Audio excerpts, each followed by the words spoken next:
Hi guys, welcome.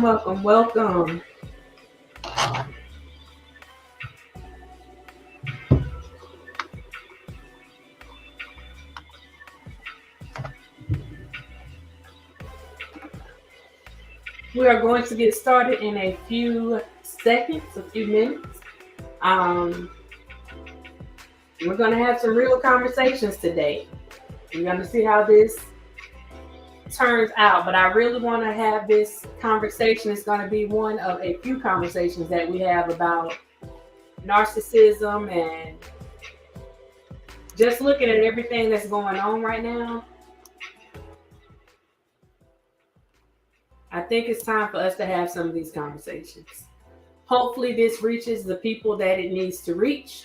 Hopefully no one is offended by these conversations, because everything that we are doing on here today, the conversations that we are going to have on here today, are not based on any ill feelings or ill will that other people may have. These are just going to be some real conversations about things that I have seen, things that I'm a bit uncomfortable with, some things that I hope other people are uncomfortable with, and maybe to get some people to self-reflect if they see or feel that they have some of these things that we're going to be talking about today, or if they have been told that they display some of these things that we're going to be talking about today. So let's get started.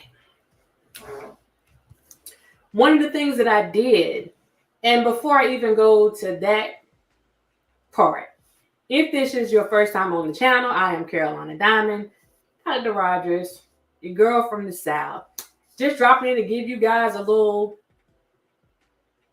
10 cent, 20 cent of what I feel about what's going on right now. So the first thing that I wanted to do is get into this conversation about narcissism. A lot of people have been talking about what's going on with the case right now. A lot of people are reporting about what's going on with this case with Tasha K and Cardi B. I'm looking at this case a little bit different. It's not so much that I'm looking at it to see who wins or who loses. That's not of any importance to me. I'm not getting anything out of, win, lose, or draw. Like I get nothing out of that. But I do find it interesting, some of the things that I am seeing. And I wanted to go back, and before I came and did this presentation on this narcissism bit, I wanted to go back and do my due diligence. I wanted to go and actually look at some things that happened before this case came to the forefront. One of the things that I wanted to touch on really quick, when I first got into this YouTube thing, I used to watch Tasha K. I watched Unwind with Tasha K. And I can say that as a businesswoman and as a blogger on YouTube, when I first came on, I gave her props because of the way that she moved on YouTube. I really liked the way that she moved on YouTube. What's going on, Pat? I really liked the way that she moved on YouTube. And I liked the fact that she literally had mastered this YouTube game, being able to catch your attention, grab your attention, keep people's attention whenever she comes on her channel. She has the ability to do that. So I always gave her kudos for that. And, you got to give, props where props are due. She does that. She does have the ability to keep people's attention and make them want to come back. But the thing is, the more that I watched it, I saw that there was something a bit deeper than that. I saw that there was something a little different, and it wasn't just about being able to master this YouTube thing. I saw that there was a bit of manipulation there. And the more that I watched it, like I said, at first I was intrigued, but the more that I watched it, I started to get turned off, because I saw that how she was treating other people. I saw the comments that she would make about other people. I saw the lengths that she would go in order to get a story. I saw how she appeared to have no type of empathy. Like she lacked empathy for anybody. It seemed like everybody can get it. And I believe on one of her videos, she actually said everybody could get it. So I'm not making that up. But the more that I saw that, it was like, okay, so I started backing away a little bit, and I'm like, okay, now I gotta watch this with a different lens, because something's just not. Because if you can sit there and be that excited about doing harm to somebody else or bringing harm to somebody's family, with gossip and rumors and innuendos, and this is a little bit deeper. It's more than just somebody putting some information out to entertain people, because that entertainment, there has to be some boundaries when it comes to that entertainment. So like I said, I want to be fair when I say I give her props, and to this day I still give her props for the way that she is able to draw in a crowd, and the way that she has been able to build her YouTube, and I'm going to say empire for the purposes of this video, how she's been able to build her YouTube empire.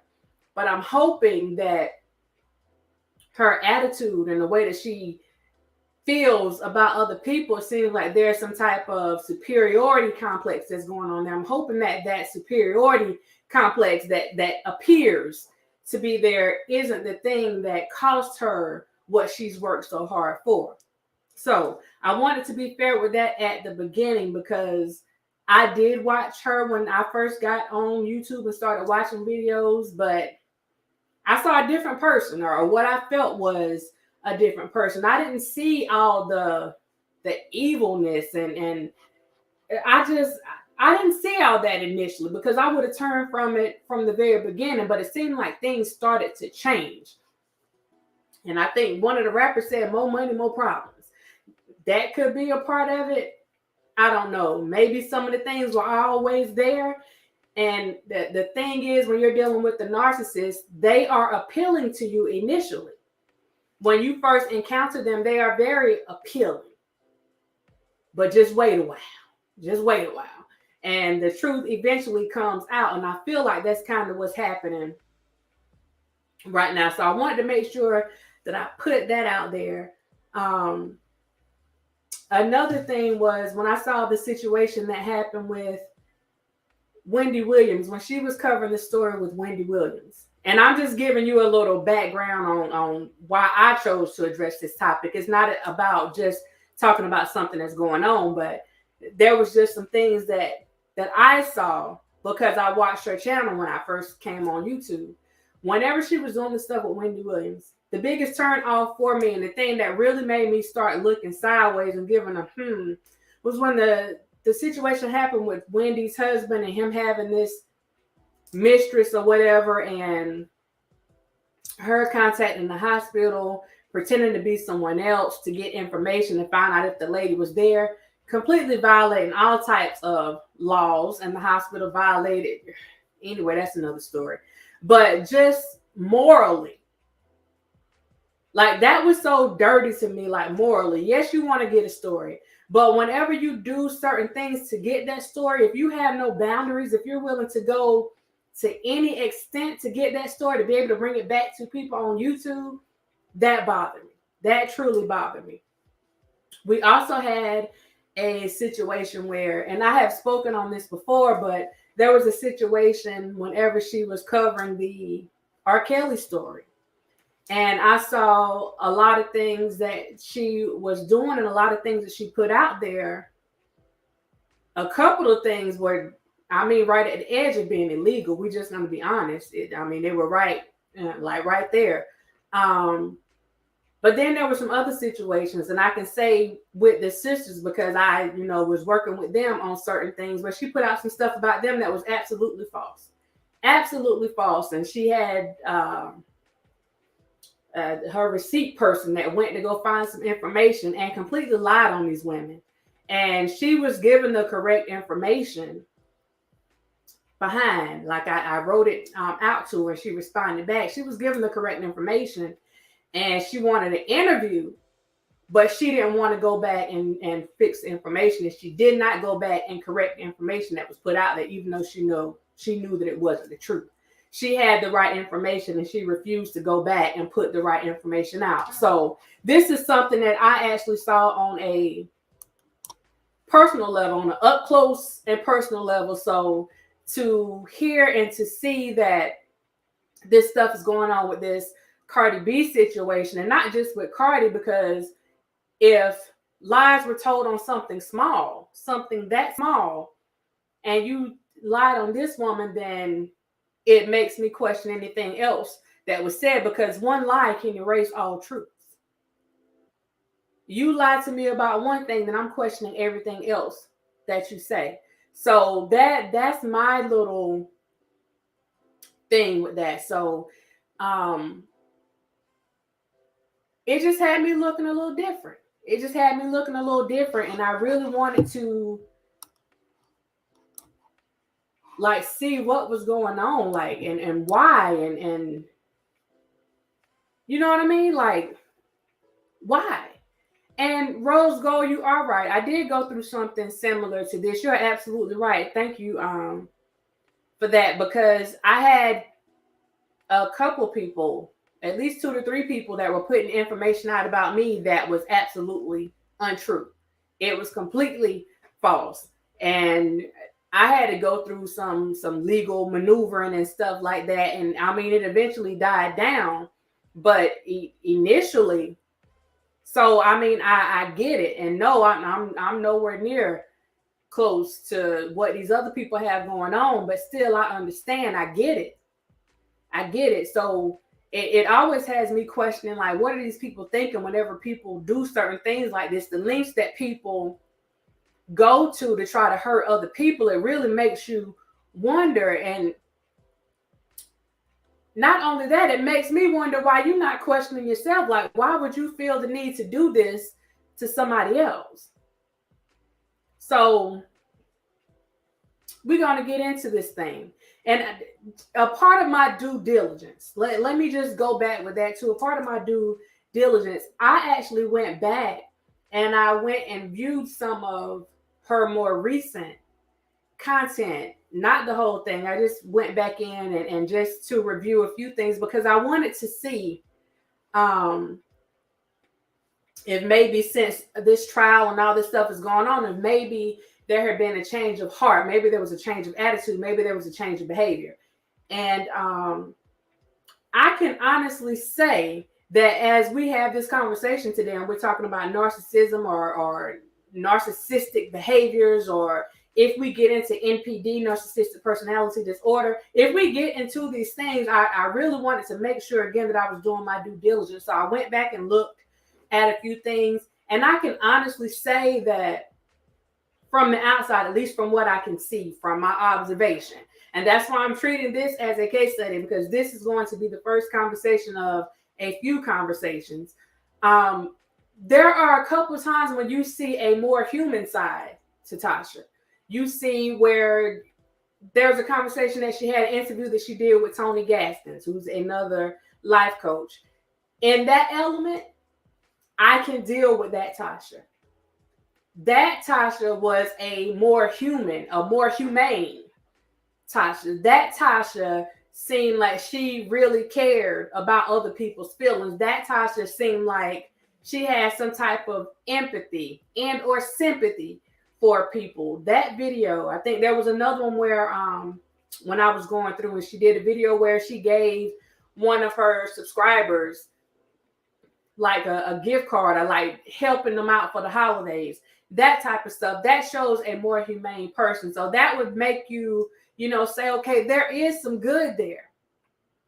But at times it seems that the good outweighs the bad. That's what the problem is. The good seems to outweigh the bad. There was another video where it was to family, friends, and foes. And on there, I guess someone must have addressed her about the way that she was doing things on her channel. And she felt like she needed to come back and address them about addressing her, about how she did things on her channel. And the way that it sounded, it seemed like it was someone that was close to her, or people that knew her personally that felt like they needed to say something. And she felt the need to address the masses. Hearing her response on that, that would make me think that, okay, so you do understand. You do understand. But then there was also a point in that conversation where she said, like, everybody can get it. I talk about everybody. I talk about my daddy. I talk about my mom. I talk about da-da-da-da.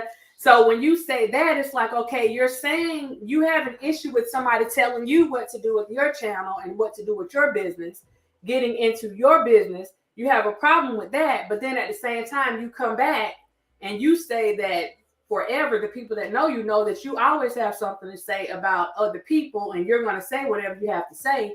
So it's like this has been something that's been ongoing. It didn't just start with YouTube. So maybe this is behavior that has been going on for years, and we're getting to witness it up close and personal now. So let's get into it. Before I get started, TJ, hey. Kim, hey. Miss Eva, hey, how you doing? Rose Gold, how you doing? Lord, I cannot pronounce that. Lady, I'm just going to call you Lady Child. Thank you. I don't want to pronounce your name wrong, ladies. Woo, child, I can't pronounce that.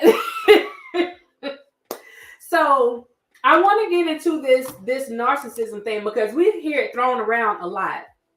And I need for people to kind of look at this from all angles whenever the word is being put out there, because you have a clinical side to narcissism, and then you have a not so clinical side. It's more general, it's more common.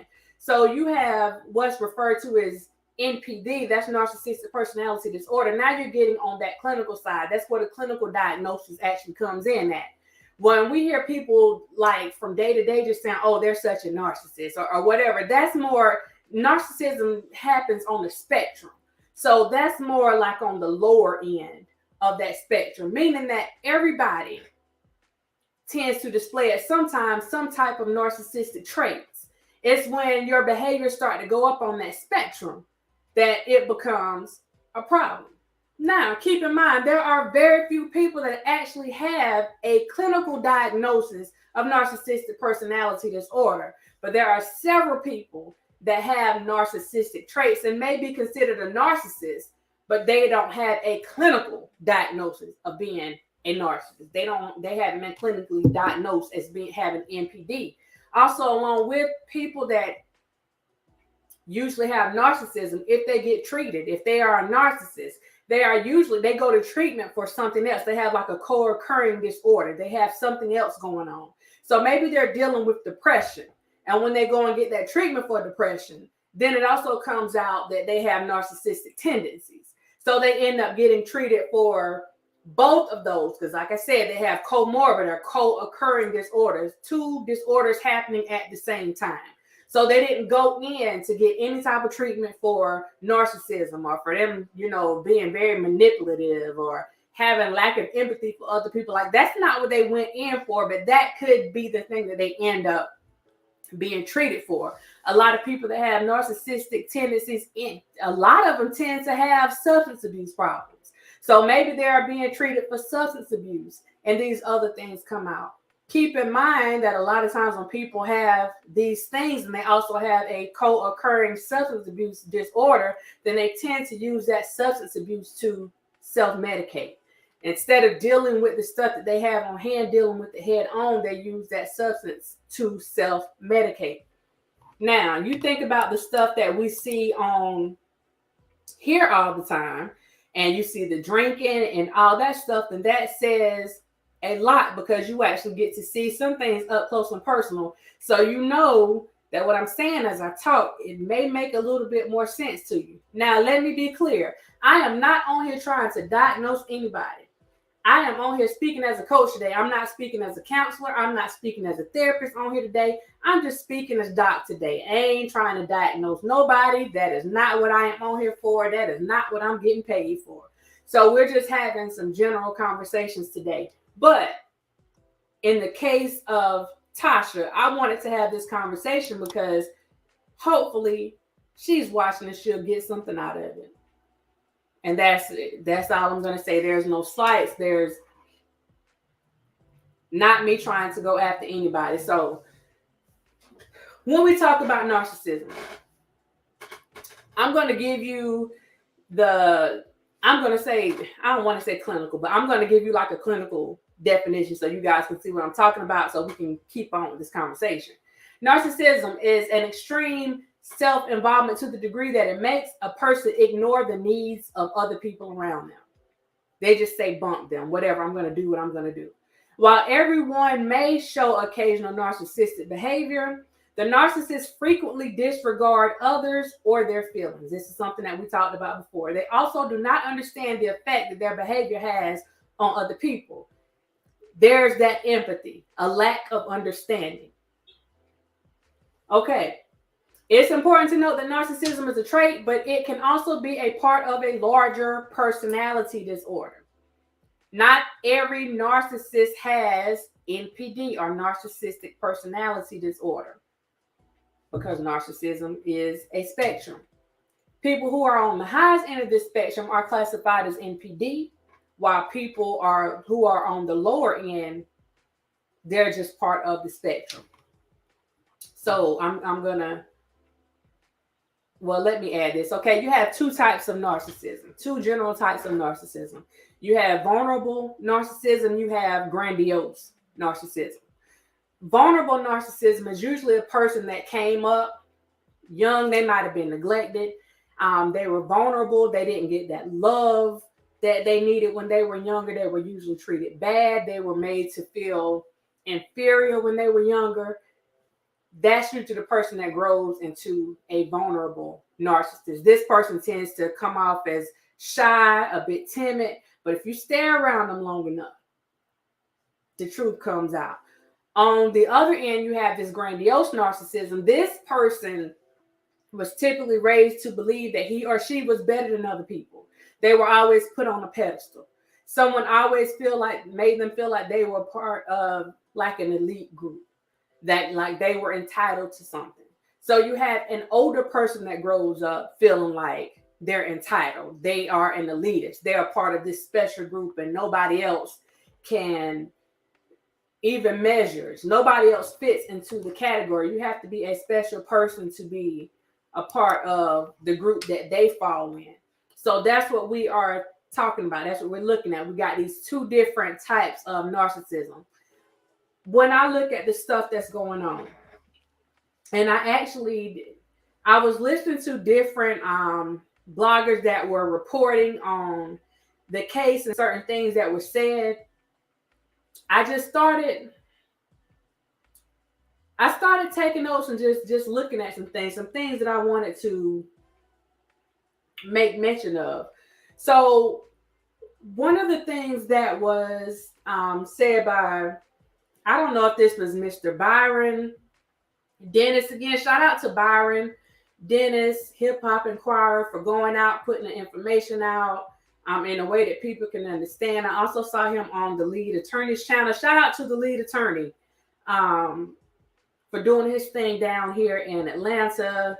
Young black guy, attorney out here doing his thing. Both of them, black being out here doing their thing. You can't help but dap that up. So shout out to both of them. But someone mentioned that it was brought up in court about her hashtagging. I'm going to say herpes. I'm going to leave that H off. Y'all can fill in the blank. Herpes B. And when she was asked about whether or not she did it, she said yes. And when she was asked why she did it, her response was she wanted to get a reaction out of her. She wanted to trigger her. She wanted to get a rise out of her. Now, if you go back and think about the things that I said that fall under narcissism or would have you think that a person is a narcissist, you have this thing where you want to come after people and you have complete disregard to how other people feel. So when I hear someone saying that they did something to someone, knowing that it was going to hurt them, and you did it because you wanted to trigger a response from them, then that would definitely fall in line with the characteristics of a narcissist. One of the other things that I heard from, like I said, I listened to different people talking about what was going on, and even seeing it like on different videos and stuff like that. One of the things that I see now, and I'm pretty sure that we can all see, this isn't something that I am alleging, this isn't something I'm just putting out there. We see that she has the tendency to lie, and she has admitted that she has lied on different occasions. It seems like she has lied on several occasions. It's up to people now to go back and see what was a lie and what was the truth, but she has the tendency to lie. And the thing is, with a narcissist, when they are back in a corner, when it comes to you catching them in a lie, okay? And now it's like, okay, the truth is about to come out. It's time for the truth to come out. You got to tell the truth and all this stuff. A person that is a master manipulator, typically a narcissist, that person is going to, when they're backed into a corner, they get frustrated, they get agitated. They may try to shut down. They're not trying to hear what you have to say. They may try to tell you what they think you want to hear. But they're going to sit there, and most of them, if they can find a way to lie themselves out of a situation, they're going to try to lie themselves out of that situation. This is what you guys are seeing. So whenever a judge asks you, where are the attorneys ask you, where did this come from, or where is this at? I don't know. Why did this happen? I don't know. All of a sudden you have a severe and immediate case of convenient amnesia. That usually goes along with narcissistic behaviors. You're back in the corner. You can't talk your way out of this, because narcissists are the best car salesman. I mean, they can talk you out of or into just about anything. So whenever you have a situation where someone feels back in the corner and they know they can't come out swinging because they're trapped at this particular time, they don't know how to handle that. One of the things that a narcissist cannot deal with is criticism. One of the things that they cannot deal with is certain types of conflict, especially when they are being exposed. And what we see happening here is a person that is being exposed as basically, it's almost to the point of being a compulsive liar, because the liars are pretty much consistent and they're continual. So it's not like you got a lie over here and a small lie over here and a small lie over here. There's a pattern of habitual lying. There is a definite pattern at this point that we are seeing, and these things are coming out at this trial.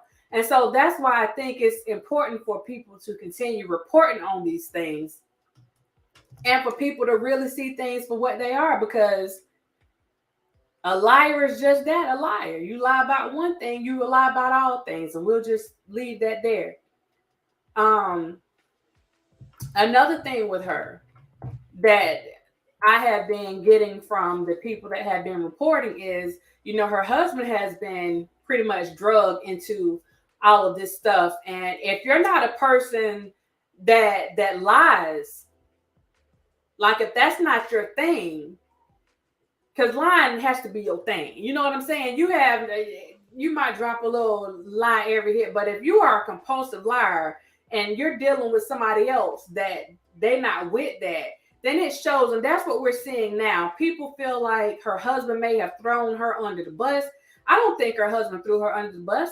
I think her husband actually, he loves his wife. I don't see anything that would suggest any different, but I just don't feel that her husband is a liar. He's not trying to put himself in that situation. Not saying he has not lied before, because I don't know him, but just based on what is being reported and what is being seen, it just doesn't seem that that's not his thing. That's not his forte. Like, if you want to lie, that's on you, but don't expect me to lie for you. Like, that's kind of what I'm getting out of it. But the fact that you would put your spouse in the place where they would even have to think about lying for you, that again shows a lack of empathy, a lack of caring for another person to even put them in that type of situation, even to this point where they would have to get on the stand and testify. And it's almost like testifying against you. I don't feel like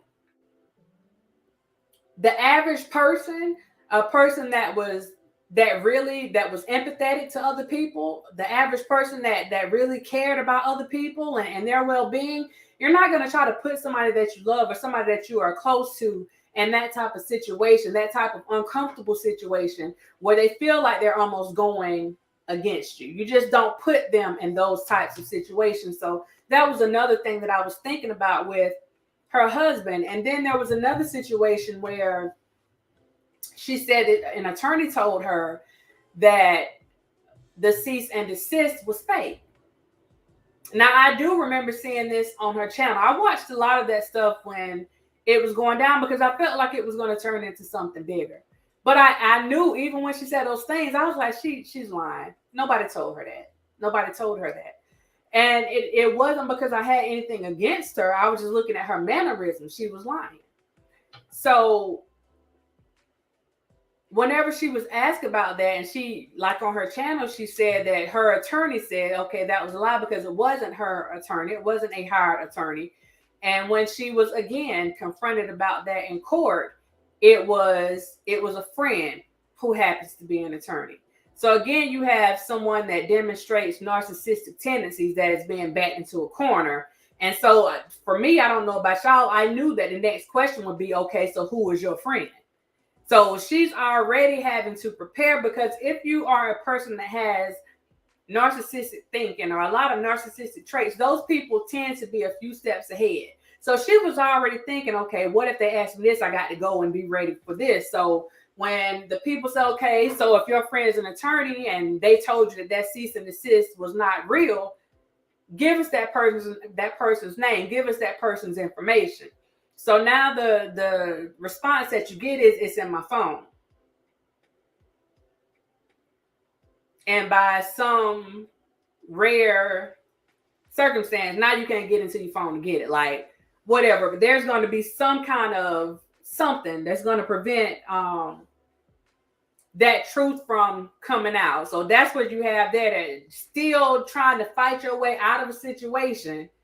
Because a narcissist feel like they're going to win every situation. They cannot lose. That's one of the things that ends up hurting them. They cannot, in their mind, they cannot lose. So even when they're losing, they often convince themselves that they're winning because they can't possibly lose. How can I lose to this person that is beneath me? Or at least that's how I view them. How can I possibly lose to this person that's beneath me? That's not going to happen. I can outsmart them. I can find a way to get around this. I can dance around this to make these people believe what I want to believe, because it's worked this up to this point in my life. It's worked so far. So it's going to continue working out. But again, you're not thinking about it. Forget about how it's affecting you. If you don't care about that, whatever. You're not even thinking about how it's affecting other people. So if there was a friend that was sitting there that did talk to you about that cease and desist, then they're sitting there like clenching, like, please don't call my name.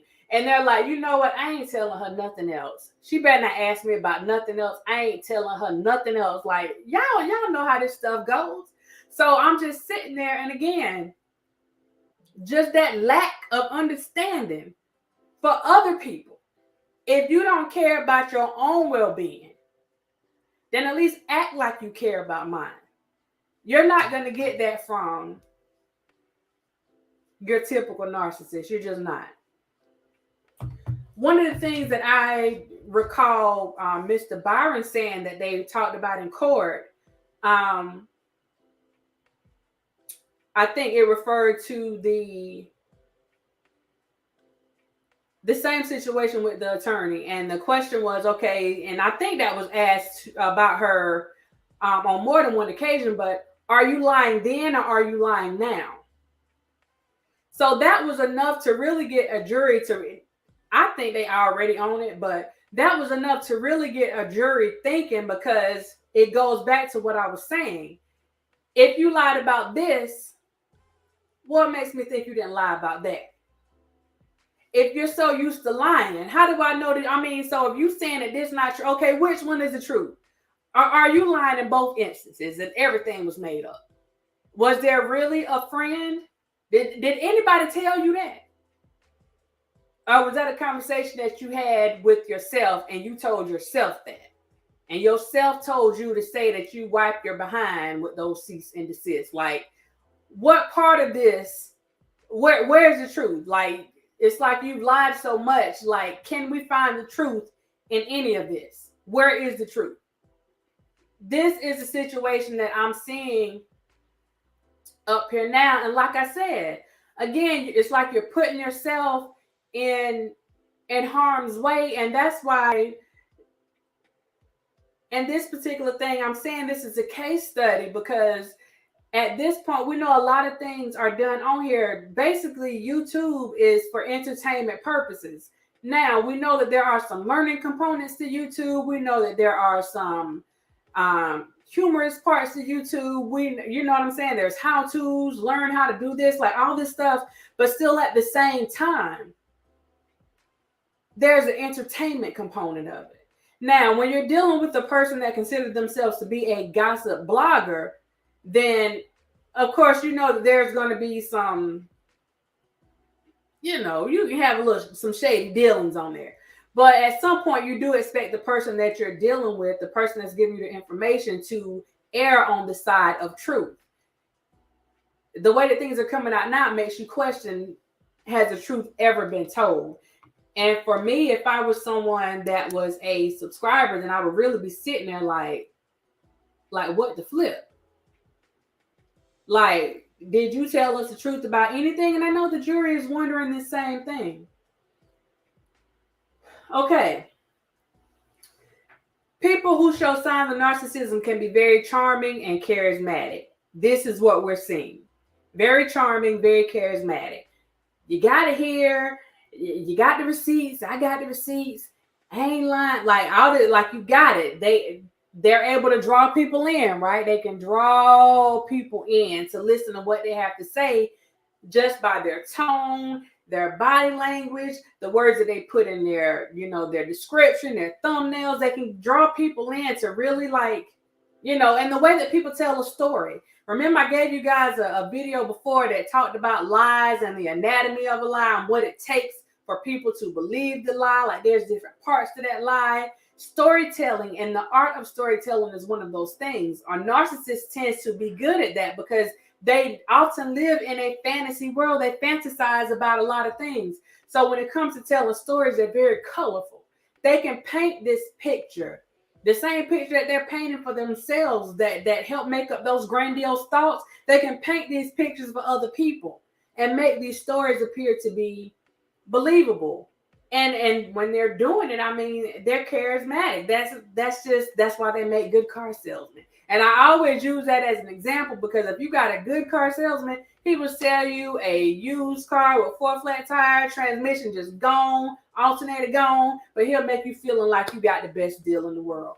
And that's kind of how I see some of the people that are out here right now.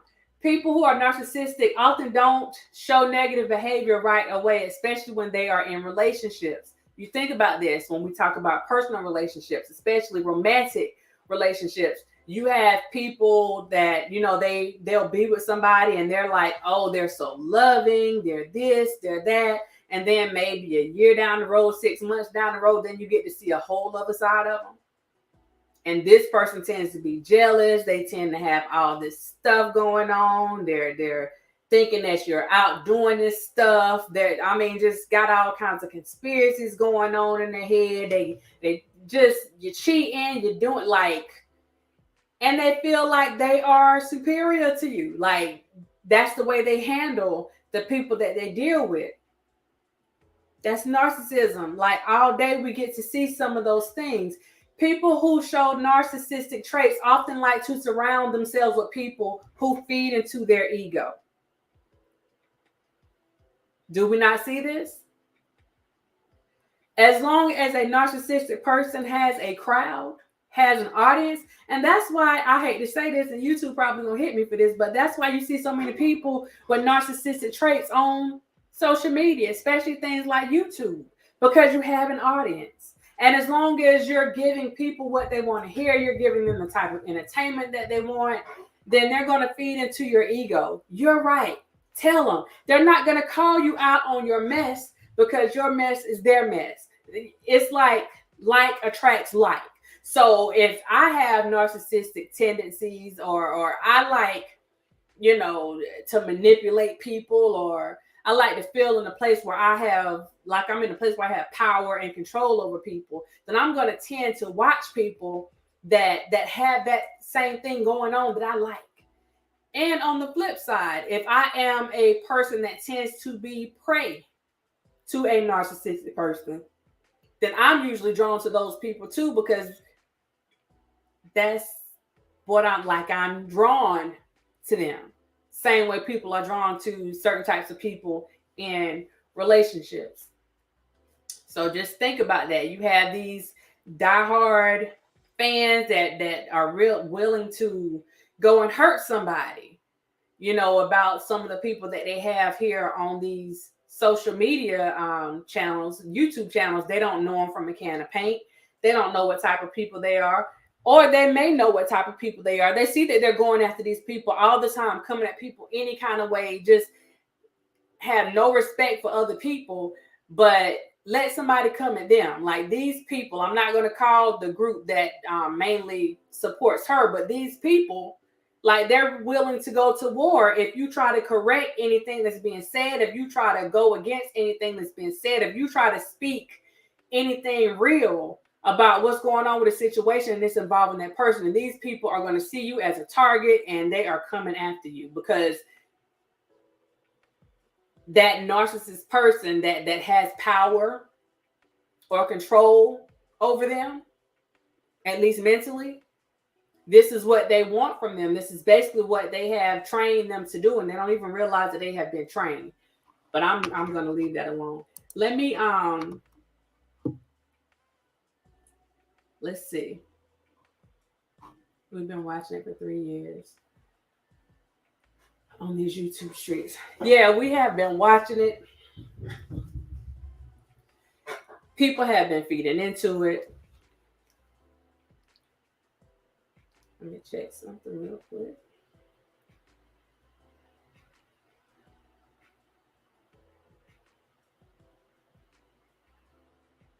Shout out to the certified dimes that are in here. Tirana, hey, how you doing? How you doing? How you doing? Princess Diana, hey, how you doing? How you doing?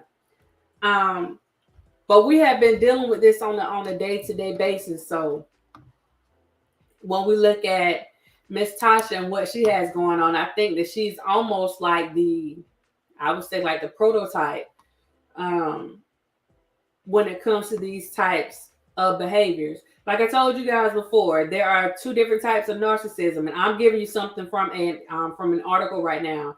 The 2 types have common traits, but come from different childhood experiences.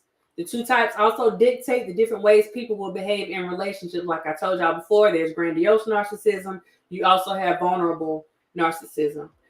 People with grandiose narcissism, typically, like I said before, as kids, they were treated as if they were superior or above others during their childhood. These expectations follow them as they become adults. They tend to brag and be elitist. They feel like they are a part of an elite group. Those with this type of narcissism typically are aggressive, whether that's physically, whether that's emotionally, that you can be aggressive with your mouth, with your speech, with how you handle people. So these people tend to be aggressive, dominant, and exaggerate their importance. Let's start right there. They are also very self-confident. They're very self-confident, and they are not sensitive. So this goes again into, let's go back and look at Miss Tasha. Very confident. I don't knock anybody for being confident. Let me just say that until it becomes a problem.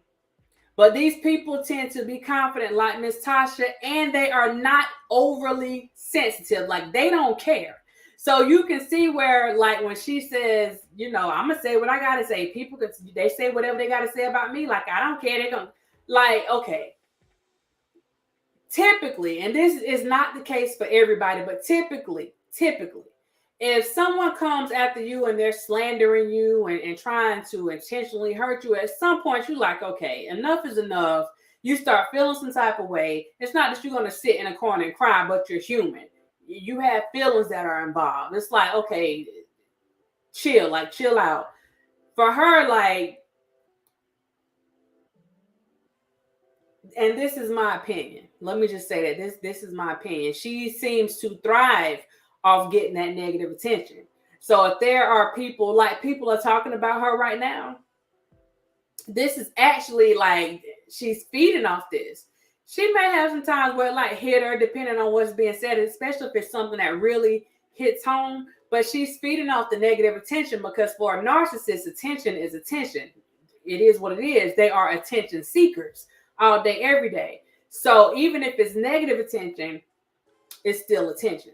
And that's kind of like what the vibe that she was giving off with this whole case with Cardi. Okay, even if you go and file a lawsuit, even if you're going to do this stuff, it doesn't matter. I'm still going to make money off you. You know, it doesn't matter if you go and curse me out. It doesn't matter if you go and call me this. It doesn't matter if you go and say that you're going to put these attorneys on me and you're going to go and do this stuff. It's still attention. Just like right now, with all the people that are going, doing videos about the case and what's going on, people are going to go and look and see. If they didn't know who she was, they're going to go and look. If they didn't see the videos about how she was speaking about Cardi, they're going to go and look. And even along with that, out of curiosity, they see how she spoke about Cardi. Okay, well, let me see how she speaks about other people. So they're going to go and look. Just like with me doing this video, and I said I had to make sure I went and did my due diligence, I went back and looked at older videos to see if there was a change or some type of shift in behavior. For her, it doesn't matter, or for people like her, it does not matter as long as I'm getting the attention. And let me add on to that, not just attention, as long as I'm making this money. Because as long as you guys are talking about me, I'm making money. As long as you guys, regardless of what you're saying, as long as my name is in your mouth and you're going back checking my videos so that you can have something to pull from, I am making money.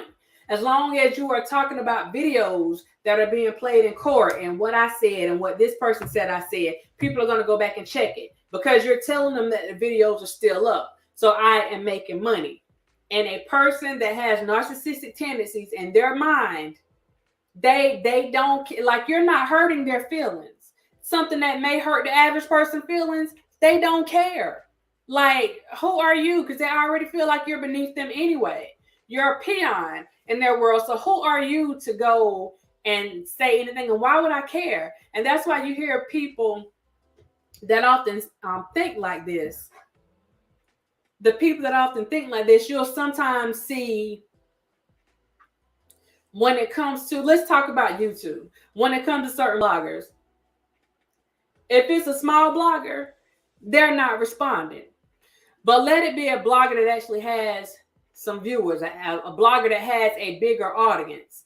Even if it's not a blogger, let it be a celebrity, let it be somebody that has a big audience, then they're going to respond to those people because they feel like those people are on their level. I need you guys to go back and check out that video that I did about levels because all of this is coming together into one big thing. They don't feel that you are on their level. You don't even deserve to share the same space that they are sitting in or that they are living in right now. So they don't care about your comments. They don't care about how you feel. They don't care about how you feel about them. So they're not going to respond to it. But let it be someone that they feel is on their level or they see as a perceived threat, then they are going to respond to those people. You guys see this all the time. So just think about the whole thing and put it all in context and you'll see exactly what I'm talking about. You've heard it before. Like, I got this many followers. Like, you're not even on my level. I'm not going to respond to you. When you get so many followers, then you get back at me. Then I respond to you. When you have this going on, then you respond to me. You see what I'm saying? So they don't even feel like you are on their level. They are superior to you. You are peons to them. This is their thinking. You are peons to them. So what you say does not matter. This is what I see in Tasha K. This is basically what I've heard her say about other people. Like, who are you? What are you? These are narcissistic traits. Okay. Vulnerable narcissism. This behavior is usually the result of childhood neglect or abuse. People with this behavior are much more sensitive. Narcissistic behavior helps to protect them against feelings of inadequacy, not feeling like they are enough. Even though they go between feeling inferior and superior to others, they feel offended or anxious when others don't treat them as if they're special. Interesting. Because I don't feel like I got the love or the appreciation, or if I was done wrong when I was a child, or it could be different things that happened to people when they were coming up. But as I get older, because I haven't dealt with the things that I needed to deal with from my childhood or from my younger years, then I'm often offended. I often feel anxious when you don't treat me like I'm special.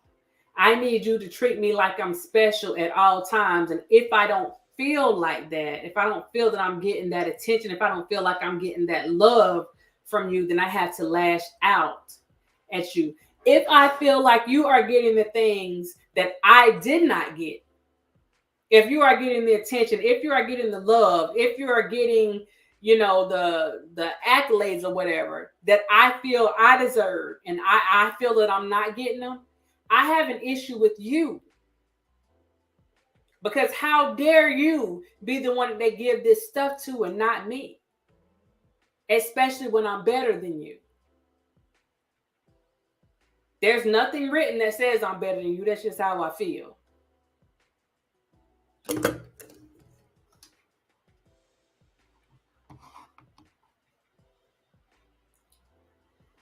Okay. I did some of this before. I'm going to touch on this.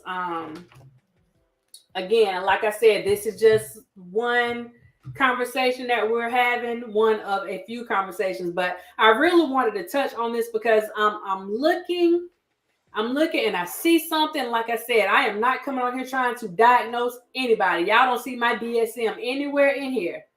Well, it's in here, but y'all don't see it nowhere in here. So that is not my purpose coming on here. We're just having a conversation with some things to just open up your mind, to get you to do like a self-inventory. Because maybe you're seeing some of these traits, some of these characteristics in yourself, or maybe someone that you know. And maybe, you need to sit down and have a little talk with them, or have a talk with yourself. There's nothing wrong with having a little talk with yourself. If you feel like somebody might be stepping on your toes when they're saying something, like if you feel like this stuff applies to you, then you might want to go and have a little talk with yourself. I don't care what nobody tell you. This is the time that you need to talk to yourself. So some signs of narcissism. Some signs of narcissism. We talked about this before. A sense of entitlement. Y'all, if there is, this is like one of the main traits of a narcissist. They have an inflated sense of entitlement. You owe them everything and they owe you absolutely nothing. They don't owe you loyalty. They don't owe you their time. They don't owe you the truth. They don't owe you a darn thing. Except like they don't owe you nothing. It's enough that they even letting you in their presence. Okay, so they don't owe you anything. This is their thinking. Now, this is definitely not mine, but they don't owe you anything. So a sense of entitlement. A common sign of people with narcissism is the belief that they are superior to others and deserve special treatment. They believe that others should be obedient to their wishes and that the rules don't apply to them. Is this not what we're seeing right now? Because clearly, Miss Tasha does not believe that the rules apply to her. When she got that cease and desist, and we've seen this with other people too, it's not just Miss Tasha. When she received that cease and desist, one of three, you think by the time you get the third one, you get the picture. But if the rules don't apply to you, if you feel like the rules don't apply to you, then, you'll make comments like you wipe your behind with these cease and desist. So the fact that she made that comment and was laughing about it, saying that she wipes her behind with these cease and desist, that is, like I said, this is not allegedly. This is something that was said. So you do not feel like the rules apply to you. Let's go a little bit deeper with this. with the situation with Mr. Kelly. When you sit there and you brag about some information that you know was obtained illegally and you put it out there, like talking about his personal information being released and how you got it, and you basically have a plug on the inside knowing that what that plug did was illegal, but you don't feel like the rules apply to you, so it's okay. She felt that it was okay for her to go and say that she had this plug on the inside that was doing some illegal things and got her some illegal information about somebody that she didn't have no business getting any information about. And she felt that it was okay to put that information out because she's Tasha K and the rules do not apply to her. I don't want to say normal. The average person that's really looking out for their own well-being is not going to touch something like that, because they understand that there are consequences and repercussions. You're not going to try to put yourself in a place where you could possibly be facing some federal charges yourself. You're not going to put yourself in that place just to get some clicks and views or to get money off those clicks and views. Like, the average person is not going to do that. But when you have a grandiose sense of self and you have this I can't be touched attitude because the rules don't apply to you, then you're okay with doing something like that because nobody's going to do anything to you. But I'm sure you know that's not how this works. That's definitely not how this works. The next one is manipulative behavior. Manipulative behavior. And we're gonna sit on this one for a minute because this is definitely what we see all the time. Another common trait of narcissism is manipulative or controlling behavior. A narcissist will at first try to please you and impress you. They tell you what you want to hear to draw you in. But eventually their own needs will always come first. Bump what you got going on. It's all about me. This the me show. Ultimately, yeah, I'm going to act like I'm concerned about me. I'm going to tell you whatever you need to hear for you to do what you got to do to help me. When relating to other people, narcissists will try to keep people at a certain distance in order to maintain their control. Let me pause on this one right here, because when you see the situation that's going on right now, and I don't keep up with all the stuff, but I know there's something going on with her and the young guy, Storm, that was supposed to be a mentee. We got another mentee. The mentee. And how, you know, the stuff is going with him and other people that she has attempted to help or said something about helping or has some type of relationship with. We see how that stuff goes. I'm going to do enough so that I can get the accolades for helping you. I'm going to do enough so people can give me kudos for being a mentor. I'm going to do enough so I can say, look what I did for you. You will be nothing without me. Look what I did. But I'm only going to let you get so close because I don't want you to have any say-so in anything. No say-so at all. So I think it was Armand Wiggins. Shout out to Armand, another blogger with his channel. He's a big blogger too, doing his thing. Another black man out here. Shout out to you. He was actually speaking on the situation with her and Storm and all the other people that were involved. Okay, here's the thing with this. One of the things that he pointed out was that even though she did all this stuff with Storm, and I've seen her go hard for Storm, he's the mentee, you're doing this stuff for him, he's like a part of your team, but he's not really a part of your team. When the chips fall, you make sure he knows, look, I did this for you, but you're not a part of this team. You're not a part of this whole Kiwi team. So you need to understand that. I kept you around and I raised you. But when it comes down to it, you're not in the wheel. No, you ain't getting nothing. You're not in the wheel. You were just here, but you're not in the wheel. You ain't getting nothing. It's like, I'm going to do enough to make you stay around and make you feel special so that you will do all the things that you need to do for me. But at the end of the day, when I need to put you in your place, I'm gonna let you know, look, you don't have a real role in this. Like, I was just spoon feeding you. You don't have a real role. You were there for me to control you, which is basically what she did, telling him how to do things. Now, don't get me wrong. Let me press pause for a second, because I want to give her props for working with him, because she did help develop his channel. He had his own stuff going on, so let me not take away from him either. He had his own stuff going on, but I do believe that she helped push him when it comes to getting more followers, getting more viewers, getting more people to subscribe, because the people on her channel saw that she was backing him, and people tend to follow the leader, especially when you have the type of leader that is controlling. They can basically tell you, follow this person, and everybody goes and follows that person. All they have to do is say the word. The same thing if they tell you that they don't like a person and they tell you to go after them, then those people are going to go after them like a swarm of bees. They're going to swarm in. They're going to jump on it.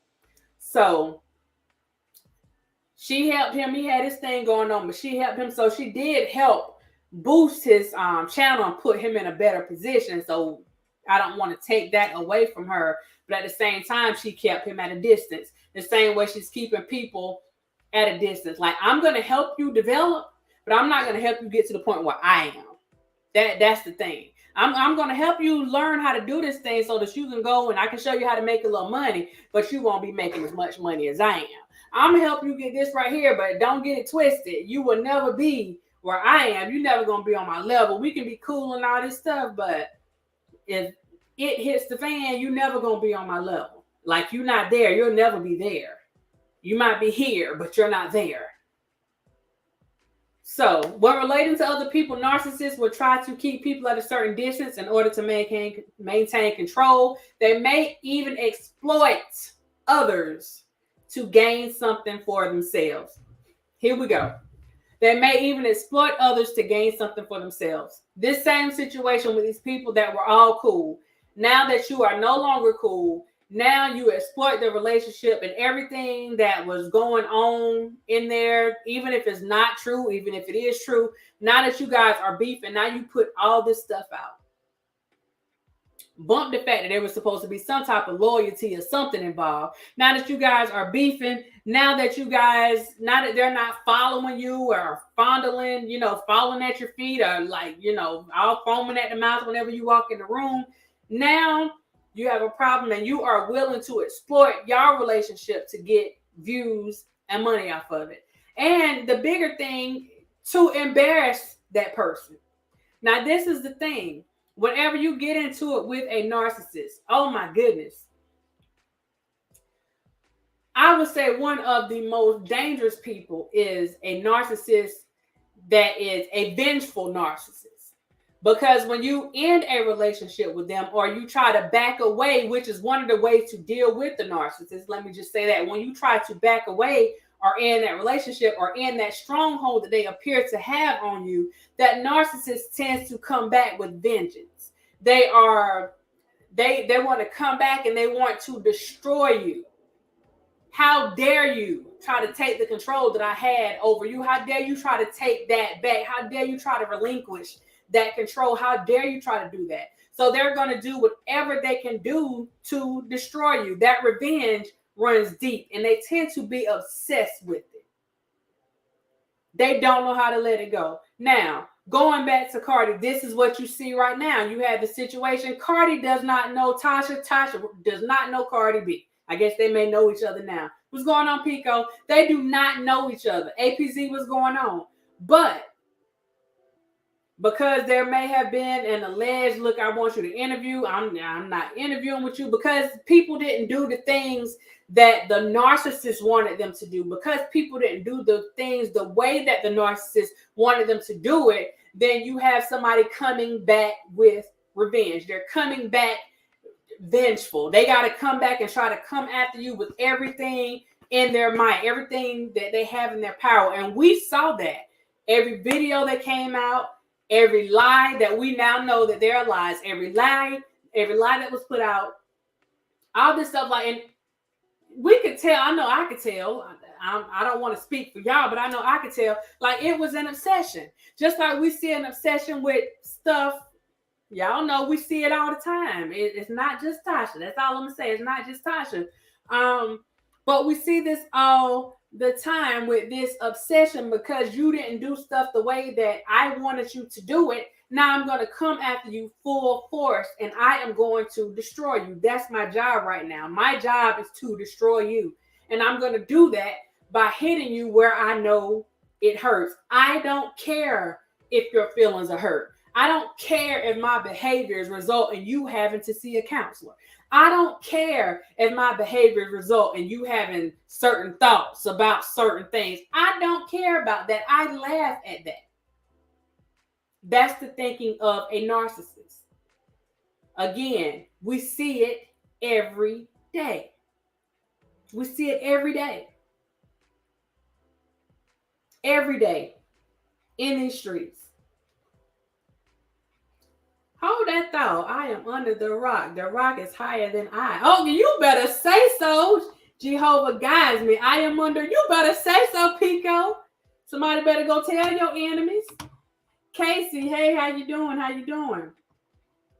So, the next thing is a need for admiration. Again, these are things that I have already spoke on, but there's a definite need for admiration. One of the most common signs of a narcissist is a constant need for praise or admiration or kudos. People with this behavior need to feel validation from others and often brag or exaggerate their accomplishments for recognition. They also like to feel appreciated to boost their ego. If you are not patting them on the back, if you are not giving them those kudos, if you're not saying you're done good, if you're not saying job well done, if you're not saying, oh, you're the bestest, if you're not doing these things, then you are not doing what they need you to do. See, there's this thing called a narcissist supply. And this supply has to stay replenished at all times. That supply is just like your gas supply in your vehicle. That supply cannot run low. It has to have constant replenishment. You have to keep it full. You have to keep feeding that supply. If you don't continue feeding that supply, then you are going to have a problem. You have to keep feeding that supply. And the more you feed it, the worse it gets. The behaviors get worse. The degree of the behaviors get worse. That degree of vengefulness gets worse. So what you were seeing with Tasha, the more that she put out there about Cardi, the people that don't care for Cardi, even though they don't know her. And let me say this, I'm not saying Cardi is an angel because I don't know Cardi. I am a Cardi fan, but I know Cardi can get rough with it too. So I ain't gonna sit here and act like she's an angel because she's not an angel. But she is definitely a victim in cyberbullying when it comes to this particular situation. And I'm just gonna keep that real. So that's why I'm addressing it, because this is a form of cyberbullying that she has been doing with Cardi. So this is why I feel that it's important to address it right now. So the validation that she was getting from her subscribers, that group, she call them the winos, the validation that she's getting from her subscribers and them telling her, go ahead, do it. She did. She deserved it. Talk about a child. Talk about a husband. What about this? What about this she got going on? What about that? The validation that she was getting from them, it makes her go harder. So she got to come out with another video. Then she's going to come out with another video. And then she's going to come out with another video. And again, it's that validation that she's getting from that audience, that admiration that she's getting from that audience, that attention that she's getting from that audience. They're like holding on. They can't wait for that notification button to go off so they can see this headline or this thumbnail that says something about coming after Cardi. And when they see it, before she can even get in the building, they are there. They are ready to go. They're ready for the negativity. Some of them dreaming about the negativity in their sleep because that's the seed that has been planted by the person in power. That's the way that she wants things to be. That's the tone that she has set. And they're falling right into it. So the more you boost their ego, the more they boost her ego, just like right now with this case. Instead of people saying, listen, you need to chill out. Instead of people saying, once she got that first cease and desist, and the minute she let people know, the minute she just took it all the way to the left with Cardi, then somebody should have pulled her up and said, you know what? Okay, you're doing too much now. Like what? Okay, it's cute what you said. Ha ha ha! You got your laugh. You put whatever. Okay, you're doing too much. You're doing the most. You're doing too much. And maybe somebody did. I don't know. Because a narcissist isn't going to listen anyway. They're going to do what they want to do. Who are you to tell them what to do? They're going to do what they want to do. So the next thing is lack of empathy. This is also something that I have touched on a lot. Lack of empathy. This is another key sign. This is a key characteristic of a narcissist or someone that has narcissistic traits, tendencies, whatever you want to call it. This is a narcissist. They lack empathy. They don't care. They don't understand what you got going on. Let me go back to the definition that the people got on here. This means that the narcissist is unwilling or unable to empathize with your needs, your wants, your feelings, the feelings of other people. This also makes it difficult for them to take responsibility for their own behavior. This is why these people will not say that they are wrong. Just like I told you with the situation with the sisters. She came in, she said this stuff, knew it was a bald-faced lie, got the information showing that it was a bald-faced lie. Did she go back and try to correct it? No, she tried to get another interview out of it. Anything that you can do, you're going to try to use other people instead of you just coming out telling the truth. Just like she knew from the phone conversations from the trial, okay, I know this isn't real. I know that this isn't true. Ooh, they said this about her. Ooh, that's defamation. She needed to sue them for defamation. Well, this is exactly what she did. You just didn't know it was going to be you. But it doesn't hurt you because, again, this is another way to get attention from other people. So that lack of empathy, that lack of understanding.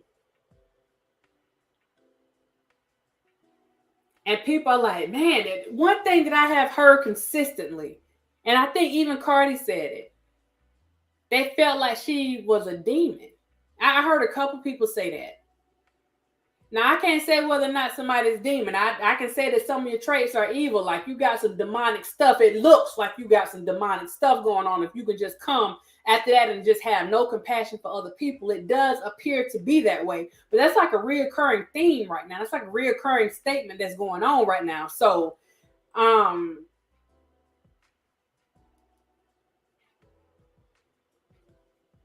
there may be something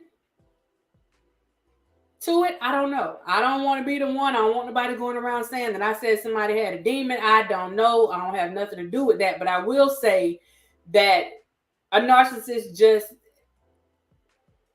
they care two flips about how you feel. Period. You can call it lack of empathy, lack of understanding, lack of compassion. They full of I don't give a flip. Like whatever you want to call, they just, whatever the situation is, that's your problem. Oh, that's what you got going on. Oh, sucks for you. Oh, I hurt your feelings. Oh, sucks for you that your feelings were hurt. Oh, I made your family look bad. Oh, sucks for you that your family looks bad. There's just no, like, they're not even trying to understand. Now, I'm going to press pause on that one too, because I do recall with the lead attorney, and I mentioned it on his channel, whenever he did, I think he mentioned her name and something, and then she came after him. She did a video about him, and she just came after him hard.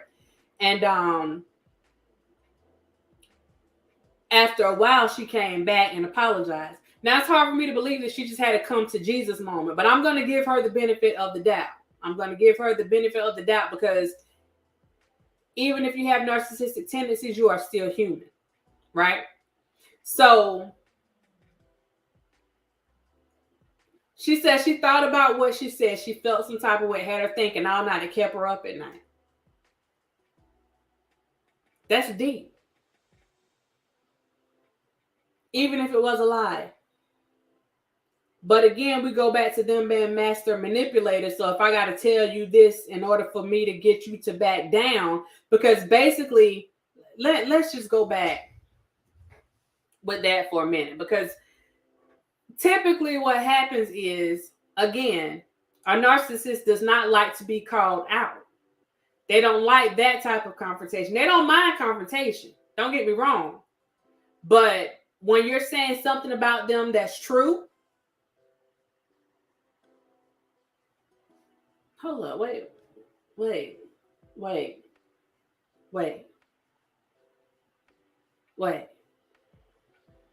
So maybe you do have a moment to think.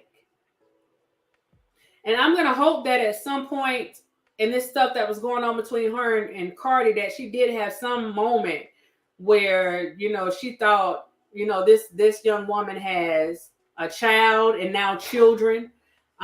She's married. She's somebody's wife, just like I am. She's somebody's daughter, just like I am. She's somebody's sister, just like I am. So maybe I need to fall back some. We don't know if she had that moment. I can only pray that she actually had that type of moment with somebody.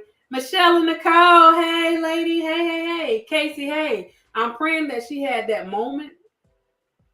We can't say whether or not she had it or not, because of her ego, because of the narcissist ego, it won't allow them to come out and say, you know what, I did too much. I did too much. You know what? I went below the belt.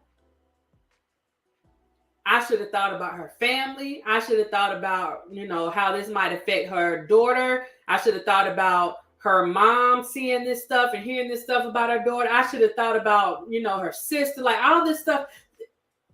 One could only pray that she had a come to Jesus moment, even if it's for a second. We can only pray, but based on the way that she's coming about and going about doing things now at this very moment, the fact that she did not feel the need to take any of those videos down, the fact that even while she's in the courtroom, it's like she's still, there's no, I was wrong. And I feel like that's where she's hurting herself at, in my opinion, where she's hurting herself at right now with this jury. She seems inhumane.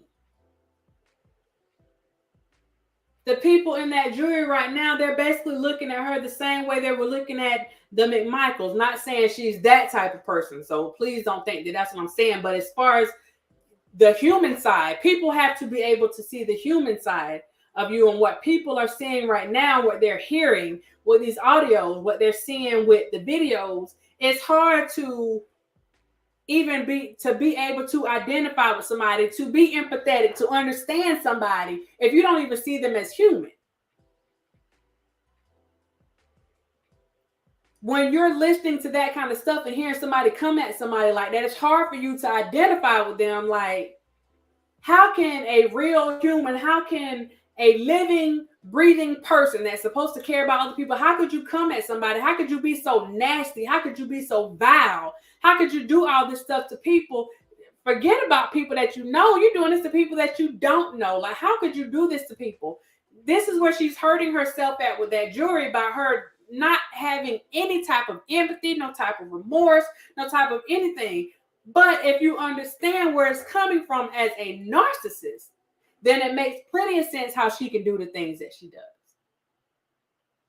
But that's a call that the jury that they're not qualified to make. And in this particular situation, it's not even something that they should be considering. That's not their job.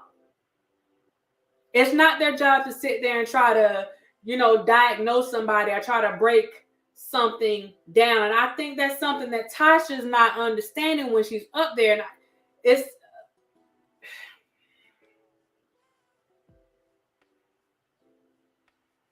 a narcissist is going to be a narcissist. And until they get help for those behaviors,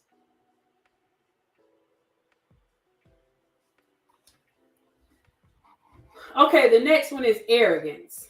People with narcissistic behavior already see themselves as superior to others. We have talked about that. So they may become rude or abusive when they don't receive the treatment they think they deserve. Let me go back on that.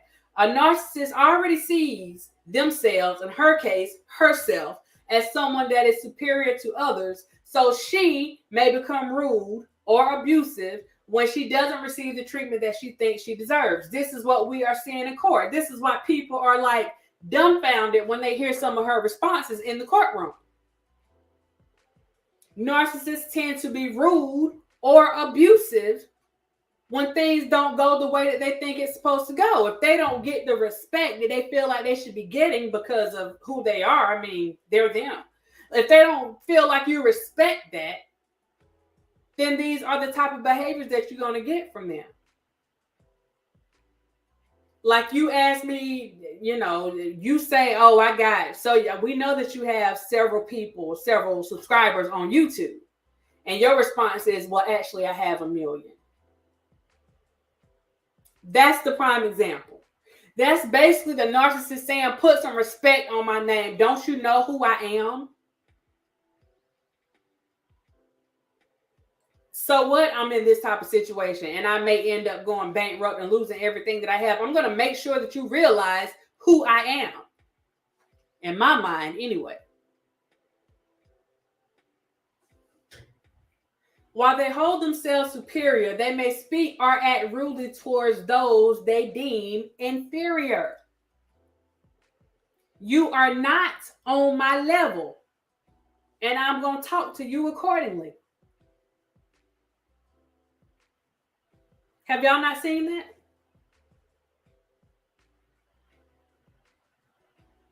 While they hold themselves superior, they may speak or act rudely towards those they deem are inferior.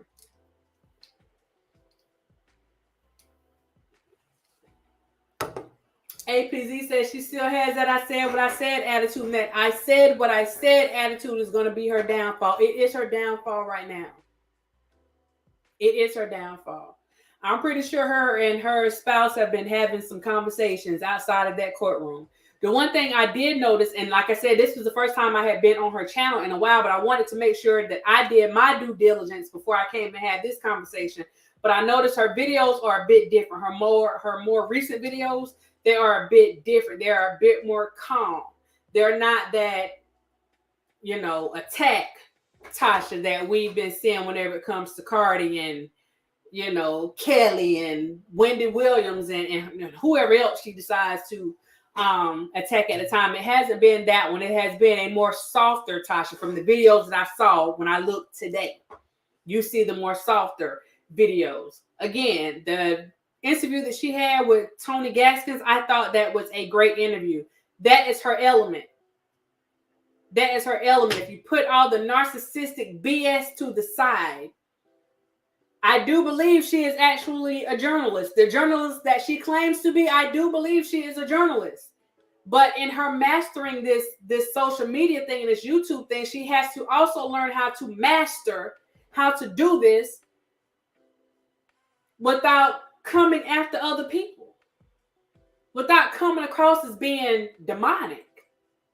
Now, I don't care. I don't know what anybody else says, but I can move on with people talking about me. But to be sure, I don't want to come across to anybody as being demonic. Like, if that's the vibe you get from me, that's a problem. Especially when it comes from more than 1, 2, 3 people. Like, that's... Okay, let me move on.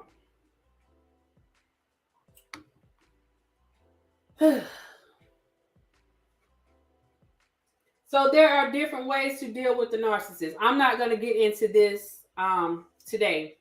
I just want to speak on some of the stuff that I saw in the case of Tasha, Miss Tasha. The things that we looked at when it comes to narcissists, them being arrogant, them being like lacking an ounce of empathy when it comes to other people. They want you to understand their situation. They want you to understand their case. but they put zero effort into understanding your situation. In your case, they don't care. Whatever happens to you is on you. Being master manipulators. This is one of the main characteristics of someone that is a narcissist. I mean, that manipulation is real. The manipulation is real. And whatever they have to do, a lot of them pride themselves on being master manipulators. When they see that they have got over on somebody, or they have gained control of somebody, or gotten somebody to do what they want them to do, even though they know the person did not want to do it, that's an ego booster for them. Again, like I told y'all, that narcissistic supply, it feeds that narcissistic supply that they have. So whenever they get someone upset, or just like I said, the young lady was saying that, you know, what Tasha's actions, what they resulted in for her, and it had her feeling like she wanted to do certain things and all that. Like, the average person, if you know that your behaviors resulted in someone wanting to do something to themselves, that is deep. Like, I don't want that on my heart. But for a narcissist, that's another ego booster. Oh, what I did, it had you feel, man, listen. Shoot. If I can make somebody feel like that, what else can I do? That's sick. That is sick. That is a really sick way of thinking. But this is how narcissists think. When the conversation was there was a discussion earlier and a comment was made, and I have to repeat the comments behind other people because I'm not there to say what was actually said, but if it was actually stated that I did this to her because she's rich, she can afford therapy, if that was something that was really said, then that sums it all up. And there's no question about whether or not she's a narcissist. But again, I'm not on here to diagnose anybody, but I can identify narcissistic traits when I see them. And this is what I'm doing at this particular time. I think this goes far beyond entertainment. We bypassed the entertainment part a long time ago. We are in the place now where the behaviors are concerning. It's not about laughing at anybody. You don't see me joking about this at all. It's not about laughing at anybody. It's not about saying, oh, you did it. No, it's not about that. It's about somebody stepping in. And that's why, again, when the lead attorney had his, I can't remember what the episode was, but he was talking about this case, and that was the one time I did call in. And I was saying, you know, I wish that this was one of those situations where the judge could order an assessment, could order an evaluation, because this stuff is deep. And you get to the point where, you know, my concern is not only about you hurting other people, it's about you hurting yourself unintentionally. Because what's going on right now, this is self-inflicted. What's happening with Tasha right now is self-inflicted. She's hurting herself right now, and she caused it. So it is self-inflicted. This is a self-inflicted injury because it could have been prevented. Once she saw that she had went too far, she could have stopped. She could have apologized. She could have just backed off and started talking about something else and left it alone. Because at the end of the day, her followers are going to be there regardless. So she could have left this alone and moved on to something else. But because that inflated ego would not allow her to leave things alone. And that's the problem with narcissists. They cannot take defeat. They do not take defeat well. In their mind, you will not beat them. Even when it is clear as day that they have been defeated, they will not accept defeat. When you don't accept defeat, then there's no lesson. You can't learn. There's no learning in that lesson. There's no learning in that experience if you don't accept what actually happened. And at this point, at this stage, maybe things will change later, but at this stage, she has not accepted what is going on right now. She has not accepted the fact that this young lady, that Cardi B, is this is a young lady. She put her pants on the same way that Tasha puts her pants on. She got to get up, brush her teeth, wash, shower, whatever. She got to do the same thing the same way that Tasha does it. She's just a person that has a lot of money. When she recognizes that the same way that this stuff can hurt you, even though you may not acknowledge it or say that it does, it hurts her the same way. These celebrities and all these people that other folks be going after and just putting lies out there and all type of salacious stuff. Like, these are real people.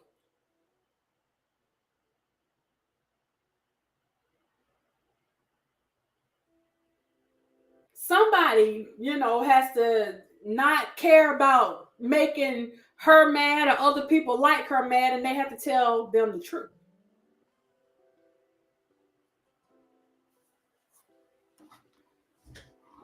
Okay, let me look at a few of your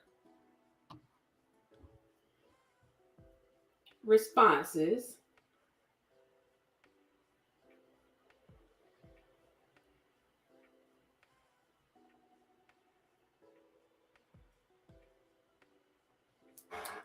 A woman is suspect with the IRS in the courtroom. I would say this because never mind, I won't speak on that. Because of the location of it, there are people that work around the area, and because Cardi B is there, it may just be a curiosity thing. It could possibly just be a curiosity thing, like they want to see what's going on. Me personally, I wouldn't necessarily say that she was going to have some tax stuff or that kind of stuff going on just because they are there. Because all of these people work basically in the same area. Some of these people work in this building. So you hear about Cardi B being in the building, not so much about Tasha K. You hear about Cardi B being in a building and you're curious and you want to see. So that could be, I know, people look at that and they want a bigger story out of it. But if I'm looking at it, I kind of, that would be my first inkling on it. Like, they want to see Cardi. I know in Tasha's, like in the YouTube world, Tasha's big. In BlackTube, Tasha's big. But on a worldwide level, those people there to see Cardi. Just saying. So I don't know if that, I don't know. She said it on the leak conversation with her husband knew she was like this. He should have put a stop to this. Now she's throwing him under the bus. TJ, that's why I should say I think her husband loves her. Like, I think he does. I wouldn't dare want to try to get into their like relationship or whatever, but I think he does. But you don't want to, you know what I mean? Like, if you're not a liar, you ain't gonna start. Like, you're not gonna make me a liar just because you want to lie. You know what I'm saying? So it's like you have no other choice but to say boom, boom, boom. Because like you're not gonna let anybody take you there, like to put you in that place. And that's what I said. It's a bad thing that she even put her husband in that place. It's a bad thing. I also want to say the situation with the attorneys.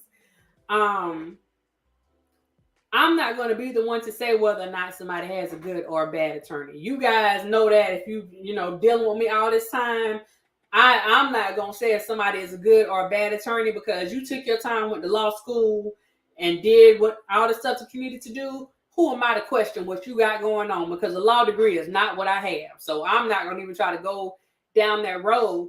But what I will say as an observer, now, I saw the comment that she supposedly put on the website for the attorneys where you can go and leave the comments.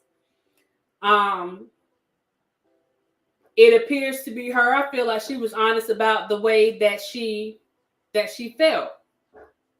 I honestly believe that the point that she's at now, it would take more money to start over. I mean, that's basically what it is. Like, you already paid them all this money to get this part done, and then you'll have to go and pay another attorney, and they basically, they got to start from the beginning, back from the very beginning, and all the research, all the stuff that first set of attorneys had to do, like you paying somebody else to start from scratch. And, some attorneys may turn over the information that they have. A lot of them won't. They're not, you want a new attorney, let them go find it, So they let them do whatever, they do. I think with her attorney, just from what we can see with Tasha's personality, and just her behavior, just from what we get to see on YouTube, I don't think her attorneys can do anything with her. I feel like sometimes you put people at the place where you keep pushing them to do something, so they do something to appease you, because you keep you're persistent. And I feel like with her attorneys, it's okay. You deal with somebody long enough. You deal with somebody, they know if you're a narcissist. I'm just saying, especially these attorneys. They know, like, oh Lord, here she is. You know what I'm saying? Like, so she wanted, give her what she want, and they go ahead and do whatever. This what you want? Okay, this is what we're gonna do. So I kind of feel with her like there's no telling her no. I feel like that may be the case with her attorneys. They can't do anything with her. They can't do anything with her. I'm sorry. Her husband can't do anything with her. No shade, but I mean, he basically said it in there. Like, he can't tell her what to do. So I won't even come at them like that, because it's like, we see what they're dealing with. I don't think it no matter how much they try to prep her for this, you're still dealing with the narcissist. And at the end of the day, they're going to do what they want to do. Yeah, we may have prepped for this, but one thing you need to know about a narcissist is some things they can be predictable, but in other ways, when it comes to doing what somebody told them to do, following somebody else's instructions, they can be very unpredictable. Like, yeah, I know you told me to say whatever. Like, this is what I feel. This is exactly what I feel. So this is what I'm going to say on this stand, because I feel like I'm smarter than them anyway. Do you see what I'm saying? So I think with her attorneys,